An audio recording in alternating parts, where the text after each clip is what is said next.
Hello guys. आज हम जा रहे हैं अनबॉक्स करने के लिए। तो इसके अंदर एक सैन परफ्यूम ऑर्डर किया था, तो देखते हैं इसके अंदर क्या होता है। हमारा इसको अनबॉक्स करने के लिए कॉम्पास किया है,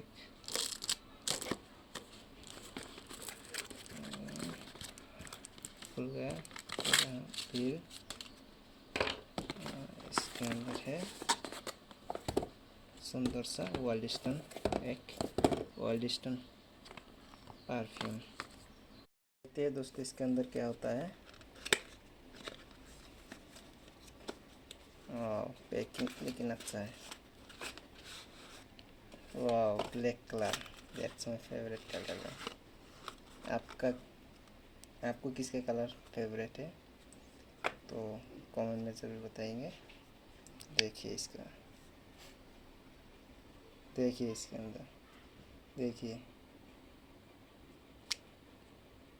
ये रहा।